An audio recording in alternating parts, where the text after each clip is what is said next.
नमस्कार दोस्तों, स्वागत है आप सभी लोगों का हमारे चैनल ट्रेडिंग विद अतुल में। आज हम बात करने वाले हैं सुजलॉन एनर्जी लिमिटेड के बारे में। आज का मार्केट आपने अगर देखा होगा तो काफ़ी ज़बरदस्त तरीके से बिकवाली देखने को मिल रही थी। यहाँ तक कि 200 पॉइंट तक भी निफ्टी 50 में बड़ी गिरावट दिखाई दी, बट मार्केट में रिकवरी भी आई क्योंकि लगातार 2 से 3 दिन हो चुके हैं मार्केट में बड़ी गिरावट देखते हुए। इसके साथ साथ कंपनी है जो कि एक बहुत बड़ा ऑर्डर इस समय जीतती हुई देखी जा रही है। इस तरीके के मार्केट में सबकी इस समय बहुत ज़्यादा हालत ख़राब चल रही है क्योंकि लोग हैं जो कि दिसंबर के महीने से ही पैसा डालना शुरू कर दिया था कि लग रहा था कि मार्केट इससे नीचे नहीं जाएगा और बजट आने के बाद फिर इसमें तेज़ी बनेगी। बट बजट आने के बावजूद भी मार्केट में एफआईए की सेलिंग कंटिन्यू बनी हुई है क्योंकि जो सिचुएशन ख़राब है केवल एफआईए की वजह से। और एफआईए अगर यहाँ पे बेचना बंद कर दे तो मार्केट फिर से चलना शुरू कर देगा। बट गाइज ये बिल्कुल ठीक बात है कि आखिरकार कहाँ तक गिरेगा। तो इन्वेस्टमेंट पर्पज से तो कोई वाली टेंशन वाली बात नहीं, बट जो लोग ट्रेडिंग कर रहे थे शॉर्ट टर्म के लिए वो लोग इस समय फंस के बैठ गए हैं। तो वो इस समय ज़्यादा परेशान हो रहे हैं, बट लॉन्ग टर्म के लिए काफ़ी अच्छे रिटर्न की उम्मीद भी जताई जा रही है जिस तरीके से बिकवाली देखने को मिल रही है। और खासकर रिन्यूएबल एनर्जी की कंपनियों में तो बड़े रिटर्न आ सकते हैं क्योंकि जिस तरीके से गवर्नमेंट ऑफ इंडिया का एम है, यहाँ तक कि सुजलॉन की अगर बात करें तो कंपनी है जो कि लगातार ऑर्डर पे ऑर्डर जीतती हुई देखी जा रही है। तो चलिए गाइस शुरू करते हैं हम अपना वीडियो। साथ ही अगर आप लोग हमारे वीडियो के माध्यम से थोड़ी सी भी हेल्प हो रही हो तो प्लीज़ आप हमारे चैनल को सब्सक्राइब जरूर करें। आज का मार्केट में बड़ी जबरदस्त फ्लैक्चुएशन देखने को मिली। सुबह के समय तो निफ्टी 50 है जो कि 23,000 के भी नीचे चला गया, मतलब 23,800 23,850 के आसपास काम कर रहा था। बट क्लोजिंग दिया है 26 पॉइंट्स की डाउन साइड के साथ में। बैंक निफ्टी में मामूली से तेजी दिखाई दी 76 पॉइंट। आईटी में 235 पॉइंट्स की डाउन साइड और स्मॉल कैप का इंडेक्स है जो कि 232 पॉइंट्स की डाउन साइड दिखाया है। बात की जाए यहाँ पे अगर वॉल्यूम एनालिसिस के बारे में तो स्टॉक में यहाँ पे 8 करोड़ का वॉल्यूम दिखाई दिया है। 2 दिनों में 8 करोड़ का वॉल्यूम बना हुआ है। कल के दिन बड़ी गिरावट थी बट आज के दिन संभलता हुआ दिखाई दिया। सुजलॉन एनर्जी है जो कि एक बहुत बड़ा ऑर्डर जीतती हुई देखी जा रही है ऑयस्टर रिन्यूएबल एनर्जी की तरफ से, और ये दूसरा ऑर्डर है विद इन 9 महीने के अंदर। मतलब 9 महीने के अंदर, मतलब एक और भी ऑर्डर इसी सेम कंपनी से सुजलॉन को मिलता हुआ दिखाई दिया था। कंपनी है जो कि 201.6 मेगावाट का रिन्यूएबल एनर्जी का जो न्यू प्रोजेक्ट है वो जीतती हुई देखी जा रही है। और इस समय कंपनी के पास 5.7 गीगावाट के ऑर्डर बुक पहुंच चुकी है। और ये जो ऑर्डर मिला है जिसमें टरबाइन की जो डिमांड करी गई है S144 की, जिसमें हर एक टरबाइन 3.15 मेगावाट की कैपेसिटी के साथ होगा। और जो यहाँ पे ओएस्टर रिन्यूएबल एनर्जी है इसके साथ सुजलॉन की जो पार्टनरशिप हुई है इसमें 283 मेगावाट के जो प्रोजेक्ट हैं मध्य प्रदेश में लगाए जाएंगे। और आप सोच सकते हैं कि 216 मेगावाट के अभी मिले हैं, बाकी जो है वो हमें पहले मिल चुके हैं।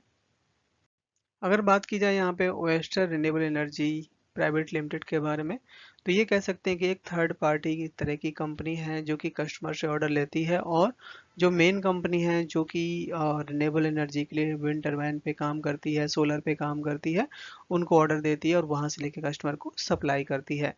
तो काफ़ी ज़्यादा ऑर्डर आने की उम्मीद जताई जा रही है खासकर इस कंपनी से क्योंकि सुजलॉन काफ़ी अच्छे रिलेशन बनाए हुए है।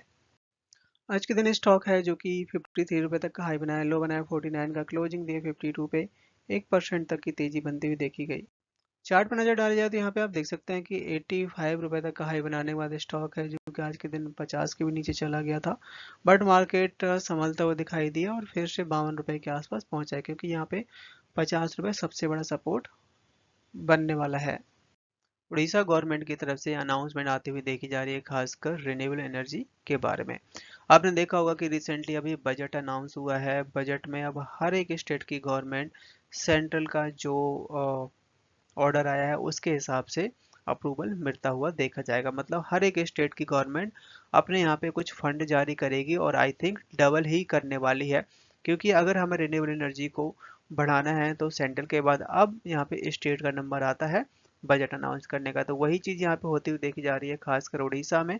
भुवनेश्वर जो कैपिटल है वहाँ से वहाँ के जो सीएम है उनकी तरफ से अनाउंसमेंट निकल के आई है कि आने वाले टाइम में काफ़ी अच्छा रिलीफ दिया जा सकता है खासकर जो कंपनी रिन्यूएबल एनर्जी पे काम करती है। हमें ये नहीं भूलना चाहिए कि इस बार का जो बजट अनाउंस हुआ है काफ़ी बेटर रहा है, बट यहाँ पे एफआईआई की सेलिंग की वजह से ये सारी चीज़ें बनी हुई है, क्योंकि गवर्नमेंट ऑफ इंडिया ऑलरेडी इस तरीके से प्लानिंग कर रही है जिससे यूएस, चाइना जो टैरिफ हाइक करते हैं, जो हम इंपोर्ट करते हैं, उस पे यहाँ पे हम टक्कर दे पाएँ। जिसमें गवर्नमेंट ऑफ इंडिया का सबसे बड़ा मिशन निकल के आया है कि अपने इंडिया को हम मैन्युफैक्चरिंग हब बनाने वाले हैं, और जिससे खासकर पावर सेक्टर या क्लीन एनर्जी में जो भी कंपोनेंट लगते हैं, चाहे सोलर पीवी और इलेक्ट्रोड ग्रिड स्केल बैटरीज, इन सब के लिए जो भी प्रोडक्शन और मैन्युफैक्चरिंग होगी अपने इंडिया में ही होगी, क्योंकि बाहर से जो भी कंपोनेंट आते हैं वो थोड़े से महंगे पड़ते हैं। और इसके लिए गवर्नमेंट ऑफ इंडिया है जो कि बहुत सारे ऐसे इंसेंटिव, यहाँ तक कि बहुत सारे ऐसे इनकम टैक्स का बेनिफिट देगी कंपनियों को, जिससे नए नए प्लांट्स भी खुलने वाले हैं। और इस बजट के चलते हुए यहाँ पे क्लीन टेक मैन्युफैक्चरिंग का भी अनाउंसमेंट किया गया था, जिसमें solar cell, EV battery, wind turbine और ग्रिड स्केल बैटरीज के बारे में भी बात कही गई है। जिस तरीके से स्टॉक टूट रहा है, बट यहाँ पे बड़े बड़े जो मार्केट में अगर हम बात करें, जो रिसर्च करते हैं, उनकी तरफ से खासकर रिन्यूएबल एनर्जी में कुछ ऐसी कंपनियों को नाम लिए गए हैं जो कि आने वाले टाइम में और भी मल्टी बैगर रिटर्न दे सकते हैं, जिसमें ओरिएंट ग्रीन हो गया, सुजलॉन हो गया, केपीआई ग्रीन एनर्जी हो गया। तो बहुत सारी कंपनियों के नाम शामिल हैं, जिसमें सुजलॉन यहाँ पे सबसे नंबर 1 पे है।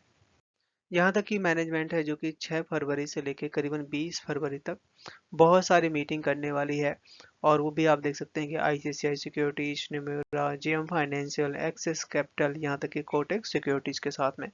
अब देखते हैं कि इसका क्या आउटकम निकल के आता है, या फिर ये हो सकता है कि फंड रेज के बारे में डिस्कस किया जा रहा हो। कंपनी है जो कि अपने सारे के सारे रिकॉर्ड तोड़ते हुए देखी गई है, और काफ़ी अच्छा प्रॉफिट भी इस बार आया था, करीबन 390 करोड़ का, जो कि पिछले साल के क्वार्टर में 203 करोड़ का था। तो काफ़ी अच्छे रिटर्न देखने को मिले हैं, खासकर फाइनेंशियल में। और अगर इसी तरीके का यहाँ पे अर्निंग बनी रही तो कंपनी वो दूर नहीं कि ये 100 रुपए के भी ऊपर निकल सकता है। कंपनी है जो कि 350 से लेके 400 करोड़ का न्यू ब्लेड मैन्युफैक्चरिंग लाइन जो कि एमपी और राजस्थान में प्लान कर रही है। उसके लिए इन्होंने कुछ लैंड भी एक्वायर कर लिया गया है। इस सारे चीज डेवलपमेंट को देखते हुए मॉर्गन स्टैनली की तरफ से 71 रुपए पर शेयर के हिसाब से यहाँ पे टारगेट दिए जा रहे हैं। और कंपनी है जो कि 85 रुपए तक का भी हाई बनाया था। अगर बजट बहुत अच्छा आ जाता है तो स्टॉक है जो कि पहले वाले लेवल पे जाने से कोई नहीं रोक सकता। कंपनी है जो कि ओवरऑल 5 साल के अंदर अपना जो कैपेसिटी है जो कि डबल कर चुकी है। 48 मेगावाट था बिफोर 5 साल, जो कि इस समय 100 गीगावाट विंड एनर्जी कैपेसिटी बनाने की बात कही जा रही है, खासकर 2030 तक।